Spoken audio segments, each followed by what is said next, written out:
নিশা হোৱা প্ৰচণ্ড ধুমুহাই তিনিচুকীয়া জিলাৰ ভিন্ন প্ৰান্তৰ বিস্তৰ ক্ষতিসাধন কৰে। জিলাখনত ডুমডুমা ৰাজচক্ৰৰ অন্তৰ্গত গাভৰুভেটি আৰু ফিলবাৰী অঞ্চলৰ গৌৰীপুৰ, ৰংপুৰ, মগৰবস্তি আদি গাঁৱত গছ-গছনিৰ লগতে বিদ্যুতৰ খুঁটা ভাঙি তহিলং কৰে। কেইবাটাও বাসগৃহৰ ওপৰতে বাগৰি পৰে তামোল গছৰ লগতে প্ৰকাণ্ড গছৰ ডাল।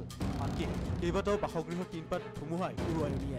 অন্যহাতে ভিন্ন স্থানত বিদ্যুৎ পৰিবাহী তাঁৰ সংযোগ কৰা পকী খুঁটা ভাঙি পৰাত ব্যাহত হৈ পৰিছে বিদ্যুৎ সেৱা। সমগ্ৰ অঞ্চলতে বিদ্যুৎ সেৱা বন্ধ হৈ পৰিছে। জিলাখনত ডুমডুমাৰ আজাদ ৰোড, কলিয়াপানী, বিছাগুপি আদি ঠাইতো নিশা অহা ধুমুহাই চলালে তাণ্ডৱ।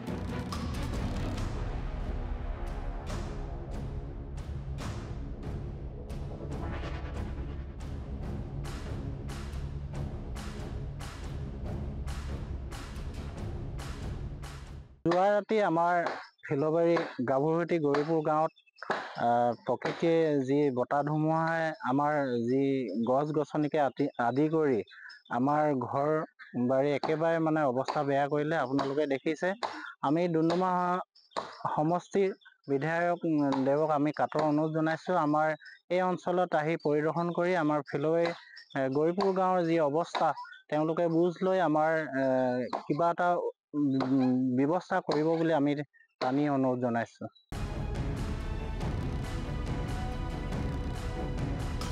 তিনিচুকীয়াৰ পৰা কৃষ্ণ নেওগৰ ৰিপৰ্ট, সংবাদ লহৰ।